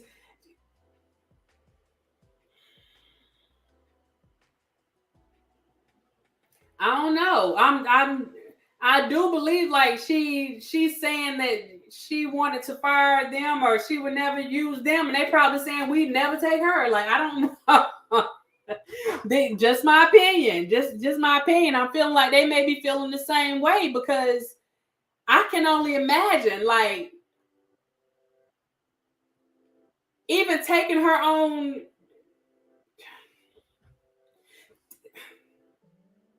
As a client, like, that's one of the.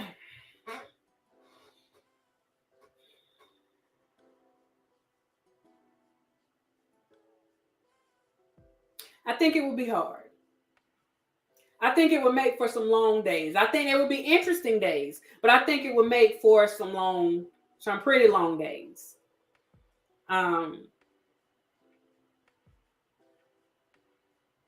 Because the narcissist tends to be smarter than everybody else.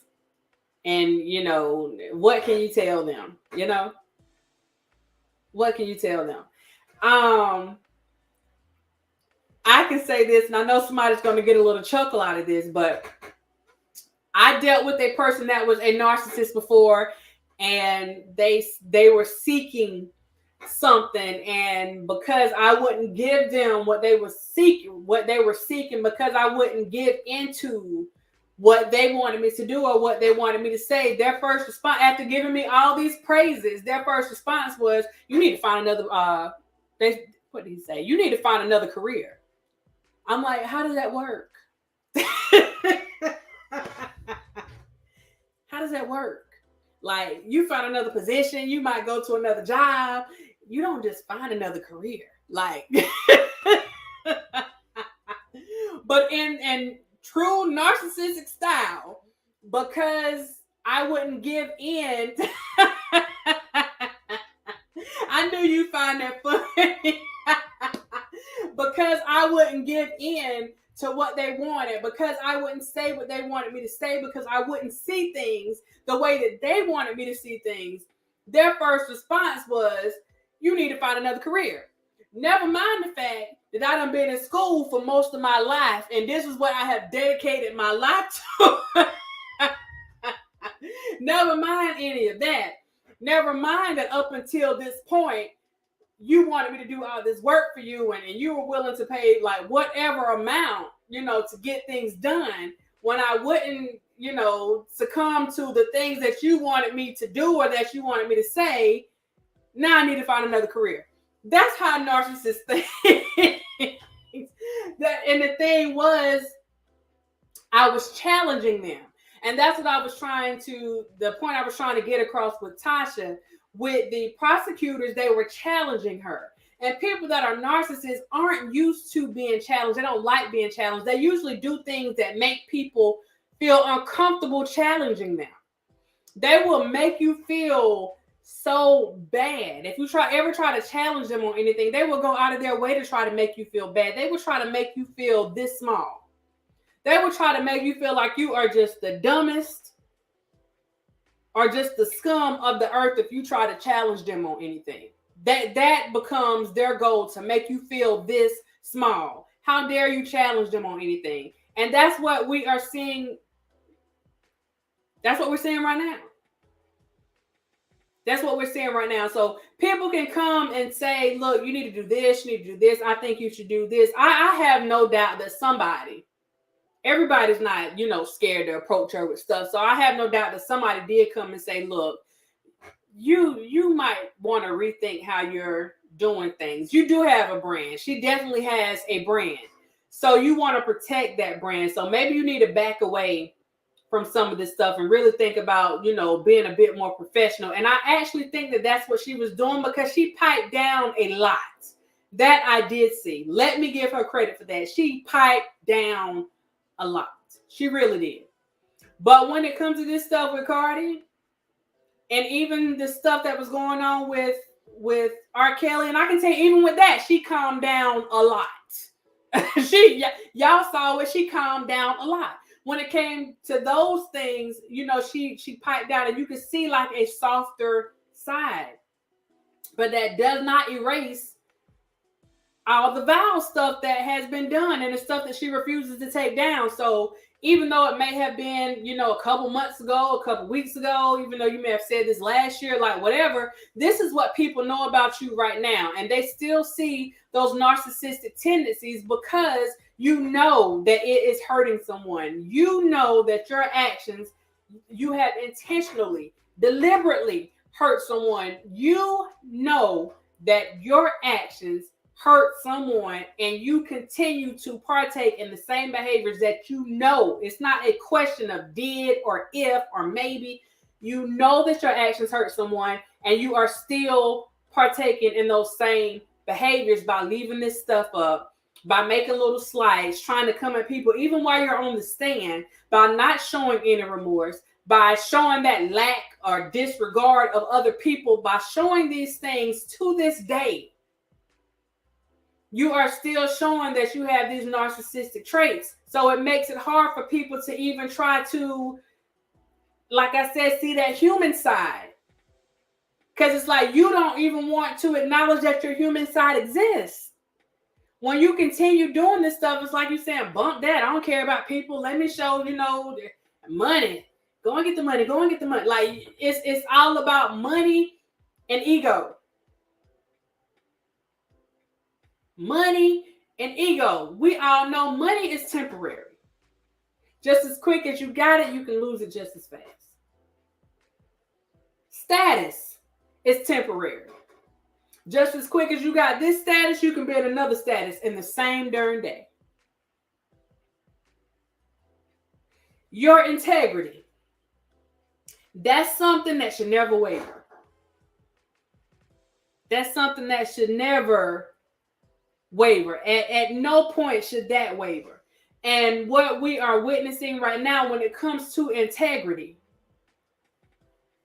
in this particular situation, I don't see it.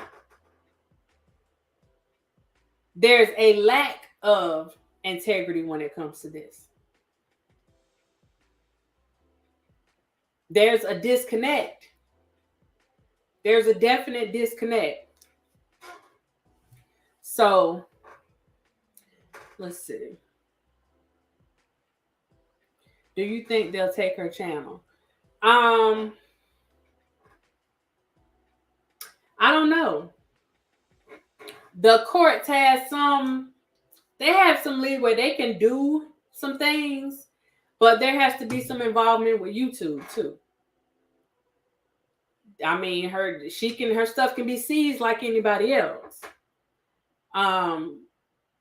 But I think personally, I think that this is a situation where YouTube needs to step in. They should have never let it get to this point.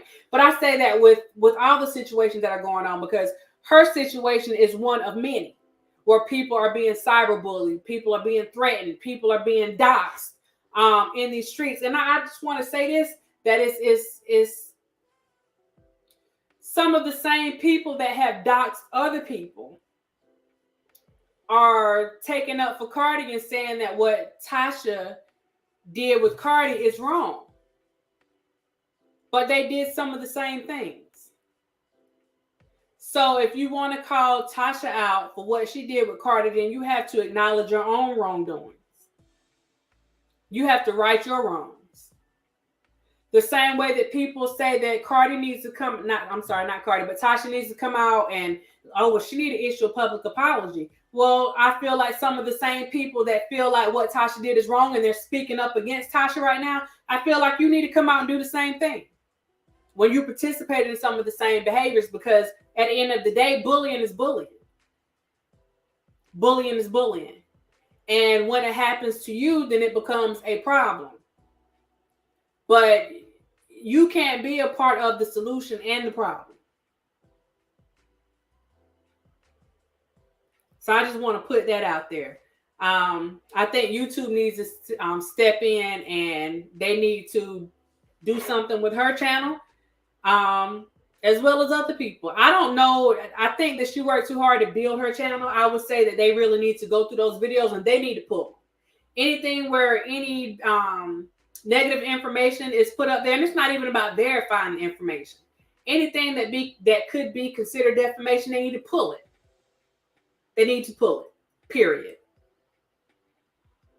But that goes for anybody, whether it's a national news channel, like whatever, they need to pull it.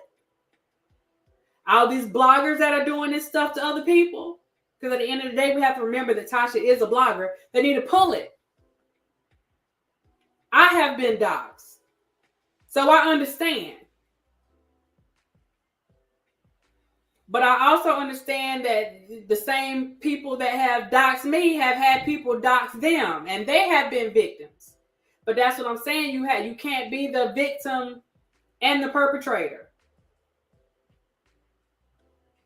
You have to right your wrongs before you speak up on somebody else's situation. I have to put that in there because I wouldn't be honest with myself if I didn't say it, because I see it. I see it. And I've seen the same people that dox me come up speaking about Tasha. And I feel like that is so inappropriate. I feel like that is so foul. I feel like that is fake. I really do. And I would be lying to you if I said anything different. So if we're going to check one person on their behaviors, I feel like everybody needs to be checked on their behaviors. I can see her not listening to one. But that's when her husband should have backed out the business for her. You can't run a business with a person like that. Now look at the situation he in. True. Miss Diamond just asking, how does she get out of the situation? Or not with Cardi? How did you get out of a subpoena? Her situation killed. I don't believe that she's out of that situation, Princess Diana. The one thing is people, because they're so used to seeing stuff in the media, they think that the situation is over. When you're working with certain entities, if they're dealing with a situation, the information not going to be out there for the media. When it's handled appropriately, the media is not going to know what's going on. So I don't think she's out of that situation. My thought. I don't think she's out of that situation. I don't even know if the situation has even begun for her in that aspect yet. So I definitely don't think she's in the clear. This is just something that's not public knowledge. You don't have that plug like she had before that's putting the information out there to the public for everybody to know. Now that I can say, and I'm gonna let that alone. I'm gonna let that alone. But yeah, I don't think she's out of the clear with that one. And that's my opinion.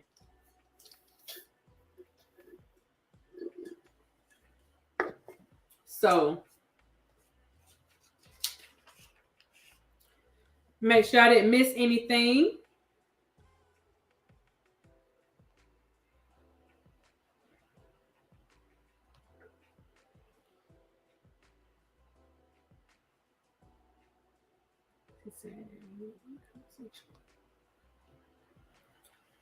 Okay, I'm gonna do this really quick. How long have I been on here? Hold on, y'all. Let me see. Oh wow. Look at these lives, child. Woo! Okay. I am going to do this really quick. If there is anybody, I'm going to give it 5 minutes. If there's anybody that would like to come on here to voice your opinion, then I will do that today. You guys know that I do not do the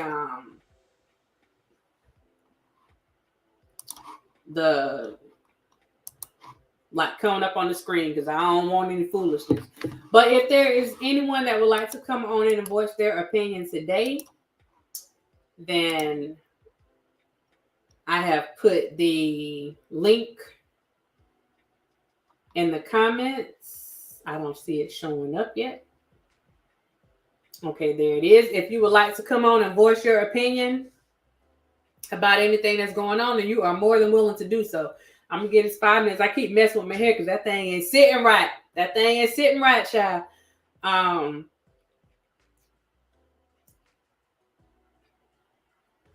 Ooh, there's more than one balance of fight, and that just got started. And they just got started. That's what she said. Princess Diana, we know the lies just they.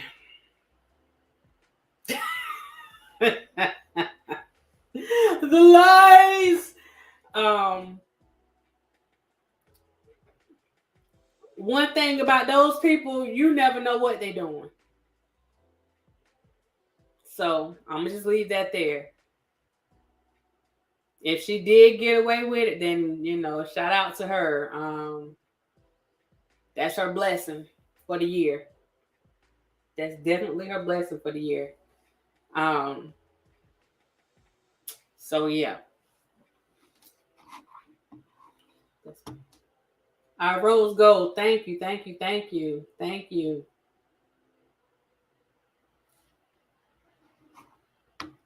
So you guys have the link there. I'm just gonna give it a few minutes. If someone does decide to come on, y'all know you come with foolishness, I will bounce you up off real quick. So the countdown is on. Hold on, what time I put that thing up there? Hold on. 6:59. What time is it now? Oh, 2 minutes already went by. We got 3 more minutes. We got 3 more minutes. I'm hoping that you guys got something out of this. And like I said, this is going to be the first part of this conversation. We're going to come back and get a little deeper with this conversation. But I know that I think based on what the people have reported, they have been going to the trial. Both sides have rested their case. So there is a high probability that there may be some kind of outcome or verdict in this whole thing in the upcoming week. So we will also get to witness the behaviors before, during, and after all of this stuff has taken place. I truly hope that she sits down and thinks about some of the stuff that went on and really think about how her actions are affecting this young lady and her family, because at the end of the day, you know, people put in, you know, they do whatever to be entertainers to entertain the world, but nobody put in to be bullied. Nobody. Nobody, you know, put in to be bullied in person or bullied online. And I think the thing that hurts people the most is whenever they're done, you know, this is done to them, especially on an online platform. You can't handle the situation the way that you really want to handle it, especially when you're in the public eye.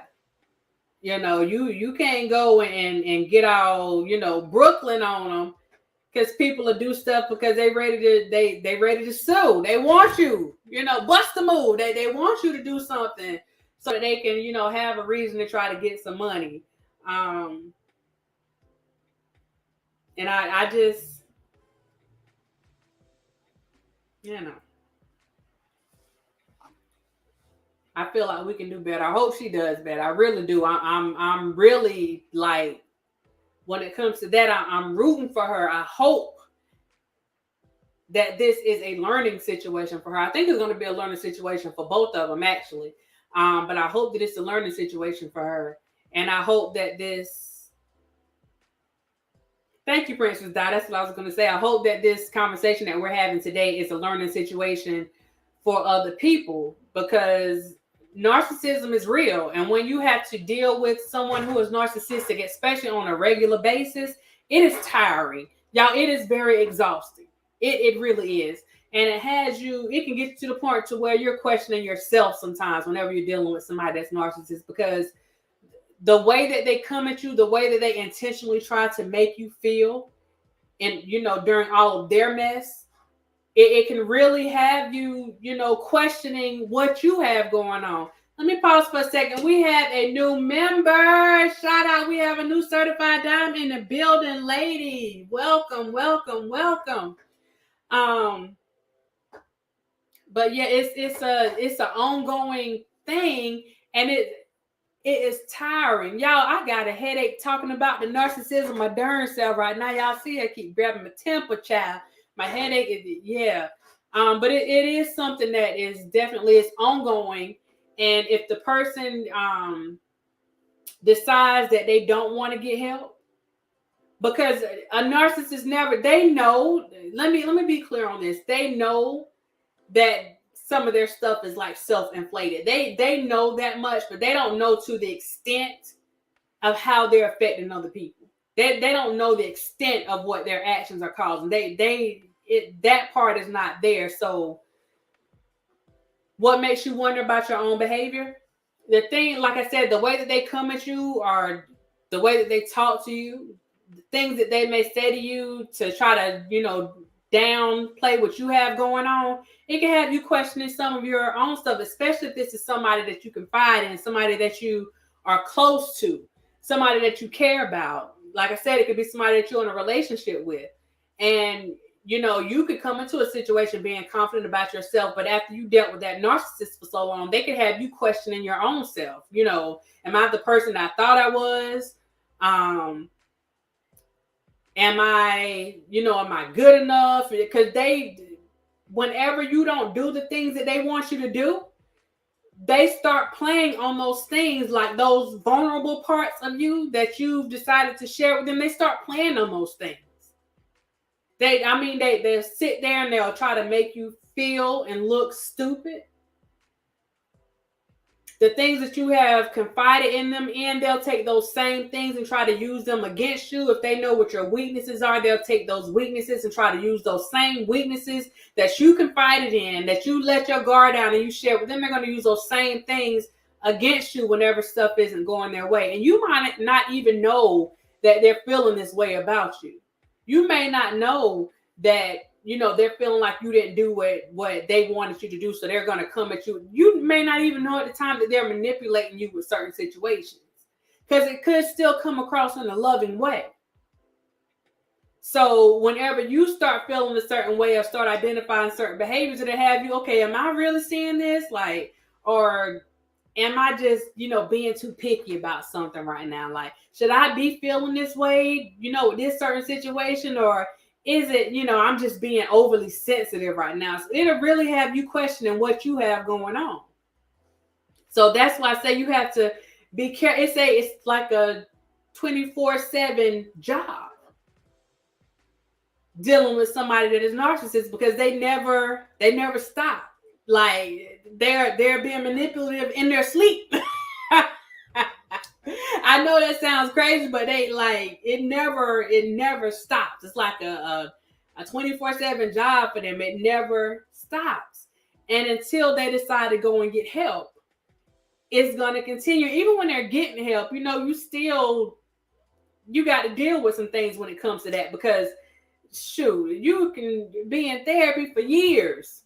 When it comes to narcissism, they still have to be receptive to whatever treatment, whatever recommendations, whatever, guidance they are given by that therapist, that counselor, that psychiatrist, that, psychotherapist, whoever they're dealing with at whatever particular point. Like, they have to be receptive to whatever information is being provided to them.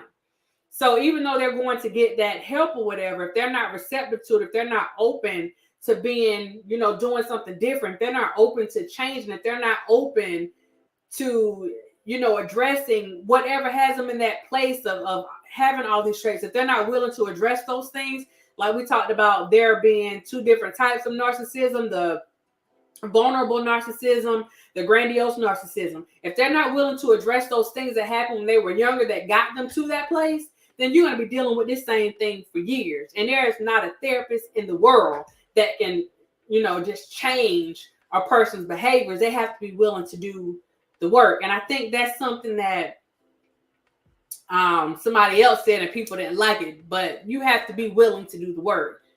You can't just have a person do the work by themselves. You got to be willing to do the work. So, and I know you didn't ask for all that, but you got a therapist and you got a life coach right here. So I got to put, I'm sorry. But yeah, that's how they can have you questioning yourself. It is so tiring. And that's what I'm telling you, as a clinician, like, it's tiring for me at times. So I don't even have to assume, because I done dealt with it outside of a clinical setting, but I can, I know how it would be on the clinical side versus having to deal with it on a day-to-day basis. And it's a lot. It's a lot, especially when the person isn't willing to address their own issues. And then on the other side, if you're somebody that's dealing with a narcissist, you're in some type of relationship with a narcissist, you love that person, and you want to be there for that person, but it gets to a point where, enough is enough. And you have to make some decisions. And that's something that we'll get into the next time, how to actually deal with a narcissist. I don't want to get into that today, but you have some decisions to make, whether or not you're going to stick around. I mean, her husband, he's had to make decisions. And like I said, I don't want to get into anything with their relationship, because that is none of my business. And I will not try to be somebody getting into my relationship, child. If you don't bring it to me, that ain't none of my business. That ain't none of my business. Let me just say that. So that's that. Okay. I've been on here long enough. Guys, if you haven't, please check out my house journey videos. I'm showing you what it looks like to move on after divorce. So this is something that, even though I'm taking you on this journey, I'm really showing you how, there's life after whatever situation you've gone through, whether it's divorce, whether it's death, whether it's loss of a job, whether it's different things that happen in life. I'm showing you what it looks like to move on, to be on the other side of that. So I really hope you guys look at those videos and watch the coaching tips. I've taken little pieces from other videos that I have done and put little tips out there. I'm going to be doing that a lot more often. Some of them are funny. Some of them, they're just quick tips, real quick, how to stay in your lane. That's easy. Mind your business. But anyway, all right. If you have not subscribed to this channel, please subscribe to this channel. If you are subscribed to the channel, please make sure that you hit that notification bell so that you know when new videos come up. It's not enough for you to just be subscribed, Because I have a lot of people saying, well, I didn't get a notification that your video was coming up. You have to hit that notification bell in order for you to get notifications to know that the video is coming up or that there's something, somewhere. So hit that notification bell. If you have not liked the video, please make sure that you like the video. If you got anything out of this content, even if it wasn't, the stuff with Tasha, if you got anything out of this content, out of this conversation about narcissism, about narcissistic behavior, about narcissistic personality disorder, about the narcissism spectrum, if you got anything out of this, then please hit the like button and share the video. If you don't do anything else, share the video. Okay, now I have been on here long enough, like I said. If you got nothing else out of anything I said tonight, I need y'all to get this one thing. And I'm going to see if y'all say it in the comment section real quick before I get on up out of here. If you don't get anything out of this video tonight, I hope you got this one thing.